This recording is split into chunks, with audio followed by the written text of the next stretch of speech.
இறை இயேசுவில் எனக் அன்பார்ந்தவர்களே, நம் ஜீவனுள்ள தேவனின் உயிருள்ள வார்த்தைகளை தினமும் கேட்பதன் மூலம் உங்களுக்கு நன்மையும் ஆசையும் உண்டாவதாக. இன்றைக்கு நம் உள்ளத்தில் ஆண்டவர் பேச விரும்புகிற திருவசனம் லூக்கா 23 அதிகாரம் 34 திருவசனம். தந்தையே, இவர்களை மன்னியும். இறை இயேசுவில் எனதருமை நண்பர்களே, உங்கள் அனைவருக்கும் நம் இயேசுவின் அன்பை உரித்தாக்குகின்றேன். இன்றைய புனிதராம் புனித கிளேத்தூஸ் திருத்தந்தையிடம் நமக்காக இறை இயேசுவிடம் பரிந்து பேசி அவரின் இரக்கத்தை பெற்று தரும்படி ஜெபித்துக் கொள்வோம். நண்பர்களே, ஒவ்வொரு நாளும் காலை வேளையில் நாம் எழ வேண்டும். எழுந்து முழங்கால் படியிட்டு 2 கைகளையும் உயர்த்தி சில நிமிடங்களாவது ஜெபிக்க வேண்டும். என்ன ஜெபிப்பது தெரியுமா? இதோ, மனிதர்கள் மத்தியில் வாசம் செய்பவரே, எங்கள் நடுவிலே வசித்திட விரும்பிடும் தெய்வமே, உமக்கு சிங்காசனம் அமைத்து உம்மை துதிக்கின்றோம்.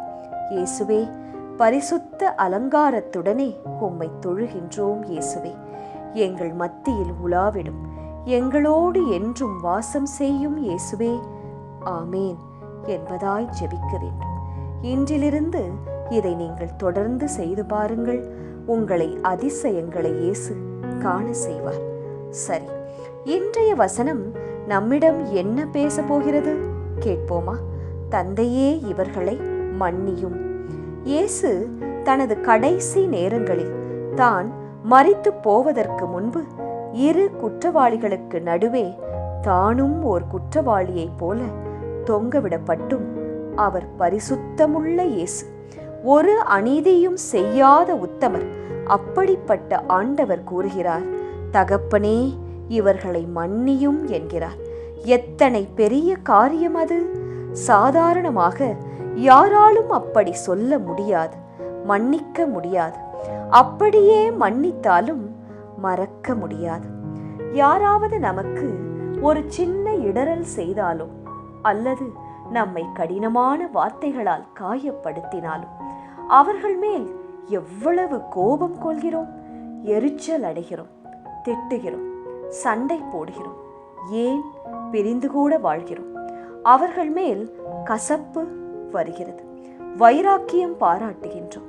ஆனால் அதே சமயம் ஆண்டவர் இயேசுவோ அவரை அவ்வளவாக அடித்து அசிங்கப்படுத்தி சிலுவையில் அறைந்து உயிரை எடுத்து நினைத்தவர்களை கூட மனதார மன்னித்தார். மன்னிக்கும்படி தன் தந்தையிடமும் பரிந்து பேசுகிறார். அதுதான் இன்றைய வசனம். அந்த மன்னிக்கின்ற குணத்தை இயேசுவை உற்று நோக்கி நாமும் கற்றுக்கொள்ள வேண்டும். நண்பர்களே, மன்னிக்க முயற்சியாவது செய்ய வேண்டும்.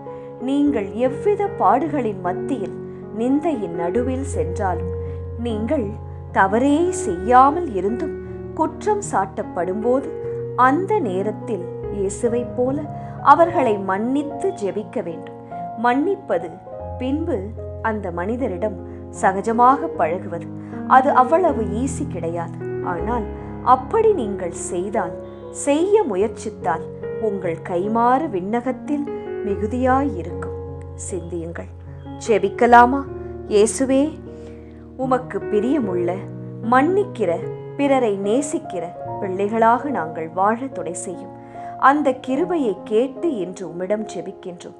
ஒரு குற்றமும் செய்யாத நீர் உம்மேல் சுமத்தப்பட்ட பழியை சுமந்து வெற்றி சிறந்தீர்.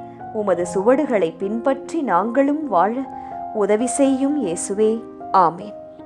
இயேசு கிறிஸ்துவின் பெரிதான நாமத்தின் நிமித்தம் ஜெபிக்கிறோம். ஆமேன்.